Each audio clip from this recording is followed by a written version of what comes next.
بسم اللہ الرحمن الرحیم۔ السلام علیکم ورحمۃ اللہ وبرکاتہ۔ اہل جنت کا قد حضرت آدم علیہ السلام کے قد کے برابر ہوگا۔ ان کا قد 60 ہاتھ لمبا تھا اور 7 ہاتھ چوڑا تھا، تو جنت میں ہمارا قد بھی 60 ہاتھ لمبا اور 7 ہاتھ چوڑا ہوگا انشاءاللہ العزیز۔ کوہنی سے لے کر ہاتھ کی بڑی انگلی تک کو ایک شرح ہاتھ کہا جاتا ہے، اور یہ تقریباً 18 سے 19 انچ کا ہوتا ہے۔ اس حساب سے 90 سے 95 فٹ لمبا اور 10.5 سے 11 فٹ چوڑا بنتا ہے۔ اہل جنت کے جسم پر بال نہیں ہوں گے اور ان کے چہروں پر داڑھی مونچھ بھی نہیں ہوگی، صرف سر کے بال، بھووں کے اور پلکوں کے بال ہوں گے۔ جنتی کھائیں گے اور پیئیں گے، لیکن نہ تھوکیں گے، نہ پیشاب کریں گے، نہ پخانہ کریں گے، نہ ناک چھنکیں گے۔ ایک ڈکار آئے گا اور مشک کی طرح کا خوشبودار پسینہ آئے گا، ان دونوں سے کھانا ہضم ہو جائے گا۔ جنتی جنت میں جماع بھی کریں گے، لیکن مرد یا عورت کی منی نہیں نکلے گی، بلکہ مشک کی طرح کا خوشبودار پسینہ آئے گا، اس سے جنابت نکل جائے گی۔ جنت میں ایک مرد کو کھانے پینے، جماع اور شہوت میں 100 مردوں جتنی طاقت دی جائے گی۔ جنت میں ہماری عمر 30 سال کی ہوگی اور پھر مزید کبھی نہیں بڑھے گی، اور یہ 30 سال قمری ہیں۔ اگر انہیں سورج کے سالوں میں تبدیل کیا جائے تو 29 سال 1 ماہ اور 8 دن کی عمر بنتی ہے تقریباً۔ اس عمر میں تو آدمی بالکل جوان ہوتا ہے۔ ایک حدیث میں آتا ہے کہ قیامت کے دن سب لوگ 30 سال کے اٹھائے جائیں گے، پھر اگر کوئی اہل جنت ہوگا اس کو حضرت آدم علیہ السلام کا قد مبارک دیا جائے گا، اور حضرت یوسف علیہ السلام کا حسن دیا جائے گا، اور حضرت ایوب علیہ السلام کا دل دیا جائے گا، اور عمر 30 سال ہی رہے گی۔ اور اہل جہنم کی عمر بھی 30 سال ہی ہوگی، لیکن ان کا جسم پہاڑ جتنا پھول جائے گا۔ جنت کا ایک دن دنیا کے 1000 سال کے برابر ہوگا، اور جب جنت میں رات ہوگی تو اندھیرا نہیں ہوگا، بلکہ پردے گرا دیے جائیں گے، جس سے جنتیوں کو پتہ چل جائے گا کہ اب رات ہو گئی ہے۔ جنت میں سورج نہیں ہوگا، بلکہ عرش سے ایک نور نکلے گا، جس سے جنت میں روشنی ہوگی۔ جنت میں نیند نہیں ہوگی، جنت میں تھکاوٹ بھی نہیں ہوگی۔ سب سے ادنا جنتی کو اللہ تعالی 80,000 نوکر دے گا اور 72 بیویاں دے گا۔ سب سے ادنا جنتی بھی اپنی نعمتوں، باغات، تختوں اور بیویوں کو 1000 برس کی مسافت تک دیکھے گا، اور اللہ کے نزدیک سب سے زیادہ اکرام والا وہ ہوگا جو صبح شام اللہ تعالیٰ کے چہرے کی طرف دیکھے گا۔ ایک حدیث کا مفہوم ہے کہ اگر جنت کی حور زمین کی طرف جھانک لے تو جنت سے لے کر زمین تک ہر چیز روشن ہو جائے، یعنی 7 آسمان بھی روشن ہو جائیں اور زمین بھی۔ اللہ اکبر، سبحان اللہ۔ ایک حدیث میں آتا ہے کہ دنیا کی ایمان والی عورت اس جنت کی حور سے جس کا میں نے ابھی ذکر کیا ہے، اس حور سے 70,000 گنا زیادہ خوبصورت ہوگی۔ اللہ اکبر، سبحان اللہ۔ حدیث میں آتا ہے کہ جنت کی لڑکی کے سر کے بال سر سے چلتے ہیں اور پاؤں کی ایڑی تک آتے ہیں، یعنی جنت کی لڑکی کا قد 90 فٹ ہے تو اس کے بال بھی 90 فٹ کے ہوں گے۔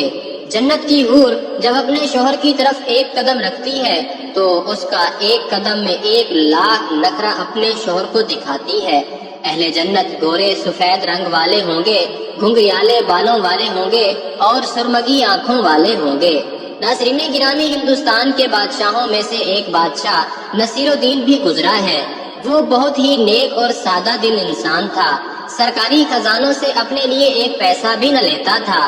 گزر اوقات کے لیے اس نے خوش نویسی اختیار کی، کلام پاک اور دوسری کتابیں لکھ کر ان کی آمدنی سے اپنے اخراجات پورے کیا کرتا تھا۔ ایک دفعہ کا ذکر ہے کہ کوئی رئیس نصیر الدین بادشاہ سے ملنے آیا، آپ نے اسے اپنا ہاتھ سے لکھا ہوا کلام دکھایا۔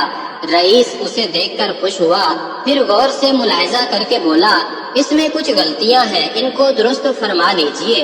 رئیس کی نکالی ہوئی غلطیاں حقیقت میں غلطیاں نہ تھیں، پھر بھی نصیر الدین بادشاہ نے بالکل برا نہیں مانا، بلکہ مسکرا کر اس کا بہت شکریہ ادا کیا۔ جن غلطیوں کی اس نے نشاندہی کی تھی ان کے گرد حلقہ بنا دیا تاکہ بعد میں ان کی اصلاح کر دی جائے۔ اس وقت جو لوگ وہاں موجود تھے بادشاہ کی خوش اخلاقی دیکھ کر دنگ رہ گئے۔ رئیس کے چلے جانے کے بعد بادشاہ نے سب حلقے مٹا دیے، لوگوں نے سبب پوچھا تو بادشاہ نے فرمایا مجھے معلوم تھا کہ غلطی کوئی نہیں ہے، مگر میں اپنے مہمان کو شرمندہ کرنا یا اس کا دل دکھانا نہیں چاہتا تھا، اسی لیے اپنی غلطی کا اقرار کر کے ان کے گرد حلقہ بنا لیا اور اب وہ حلقے مٹا دیے۔ بادشاہ کی خوش اخلاقی سے درباری بہت متاثر ہوئے، وہ حیران تھے کہ اتنے بڑے بادشاہ نے ایک معمولی رئیس کی دلجوئی کے لیے اتنا زبردست اخلاق کا مظاہرہ کیا۔ بادشاہ کا اعلیٰ اخلاق دراصل ہمارے نبی پاک صلی اللہ علیہ وآلہ وسلم کے اس فرمان کی اتباع میں تھا، یعنی جو شخص اللہ اور روز آخرت پر ایمان رکھتا ہے اسے چاہیے کہ خوب اچھی طرح اپنے مہمان کی عزت و تکریم کرے۔ خلیفہ عبد الملک بن مروان بیت اللہ کا طواف کر رہا تھا، اس کی نظر ایک نوجوان پر پڑی جس کا چہرہ بہت پروقار تھا، مگر وہ لباس سے مسکین لگ رہا تھا۔ خلیفہ عبد الملک نے پوچھا یہ نوجوان کون ہے؟ تو اسے بتایا گیا کہ اس نوجوان کا نام سالم ہے اور یہ سیدنا عبداللہ بن عمر رضی اللہ تعالیٰ عنہ کا بیٹا اور سیدنا عمر بن خطاب رضی اللہ تعالیٰ عنہ کا پوتا ہے۔ خلیفہ عبد الملک کو دھچکا لگا اور اس نے اس نوجوان کو بلا بھیجا۔ خلیفہ عبد الملک نے پوچھا کہ بیٹا میں تمہارے دادا سیدنا عمر فاروق رضی اللہ تعالیٰ عنہ کا بڑا مداح ہوں، مجھے تمہاری یہ حالت دیکھ کر بڑا دکھ ہوا ہے، مجھے خوشی ہوگی کہ اگر میں تمہارے کچھ کام آ سکوں، تم اپنی ضروریات بیان کرو، جو مانگو گے تمہیں دیا جائے گا۔ نوجوان نے جواب دیا اے امیر المومنین، میں اس وقت اللہ کے گھر بیت اللہ میں ہوں اور مجھے شرم آتی ہے کہ اللہ کے گھر میں بیٹھ کر کسی اور سے کچھ مانگوں۔ خلیفہ عبد الملک نے اس کی پرمتانت چہرے پر نظر دوڑائی اور خاموش ہو گیا۔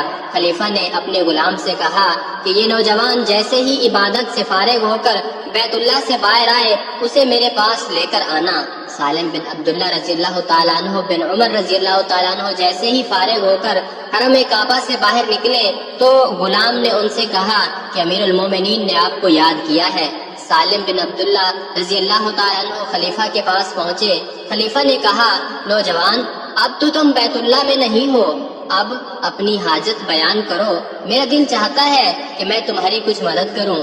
سالم بن عبداللہ رضی اللہ تعالیٰ عنہ نے کہا اے امیر المومنین آپ میری کون سی ضرورت پوری کر سکتے ہیں، دنیاوی یا آخرت کی؟ امیر المومنین نے جواب دیا کہ میری دسترس میں تو دنیاوی مال و متاع ہی ہے۔ سالم بن عبداللہ رضی اللہ تعالیٰ عنہ نے جواب دیا امیر المومنین دنیا تو میں نے کبھی اللہ سے بھی نہیں مانگی، جو اس دنیا کا مالک کل ہے آپ سے کیا مانگوں گا؟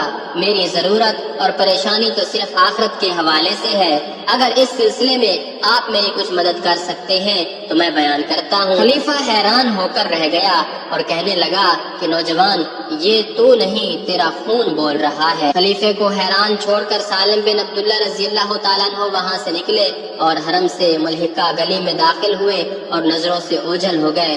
یوں ایک نوجوان حاکم وقت کو آخرت کی تیاری کا بہت اچھا سبق دے گیا۔